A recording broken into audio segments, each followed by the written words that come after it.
en ce moment en Ligue 1 une affaire d'effort. C'est l'équipe qui est capable de courir un peu plus, qui va être un peu récompensée. Bon, là, ça a bien tourné avec ce corner et cette tête, mais j'ai l'impression qu'on ne peut analyser que de la comptabilité.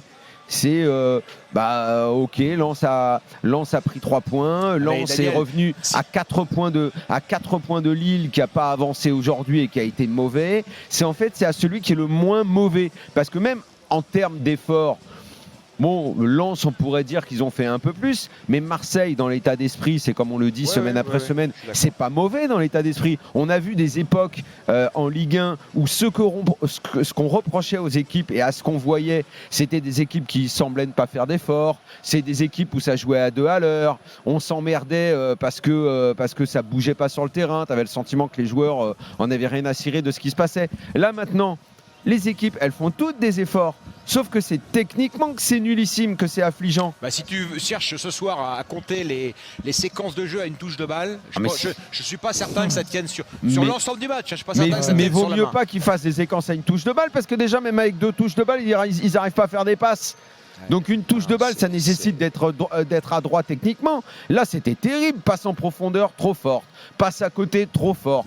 Mal ajusté. Enfin, tout, mais pas que dans le match de ce soir. Touche, on en a eu pas mal non plus. Mais Stéphane, le problème, c'est que mon agacement, il n'est pas lié uniquement au match de ce soir. C'est que le match de ce soir, il est comme un aboutissement d'un week-end où tu t'es emmerdé. Donc quand tu tapes le match du dimanche soir, que c'est Lens-OM, que c'est une super affiche, que l'année dernière, c'était le match de la, on est passé, de la 30e journée. Passé, Daniel, la 34e journée l'année dernière, parce qu'on était à 38 encore. 34e journée, le 2-1 où Marseille marque en premier avec Sanchez, où il y a l'égalisation de Seko Fofana, où ça se termine par une victoire. Mais le match, c'était autre chose.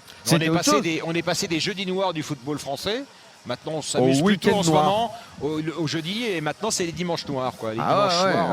Les dimanches noirs sont terribles. Ça fait 2-3 semaines de suite qu'on a des matchs apocalyptiques. Mais même, tu as un Rennes-Lyon qui, même ces dernières années, c'était des matchs où il y avait toujours un peu de piquant, parce que tu avais Genesio qui retrouvait Lyon, et ça faisait souvent des matchs où Rennes mettait des tartes à Lyon, ça donnait quand même des bons matchs.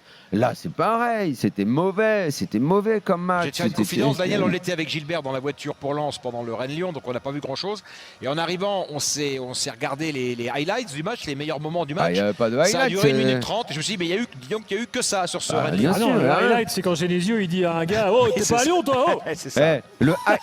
Mais Rennes-Lyon, mais le match, je te le résume, le carton rouge, le but un peu heureux, et Genesio qui pète un câble dans le couloir, et qui a quand même, ne résumons pas Genesio, c'est pas parce qu'il nous fait la tête qu'il faut pas être juste avec lui, il pète un câble dans le couloir. C'est vrai, à la fin il a un super geste par rapport à Tolisso.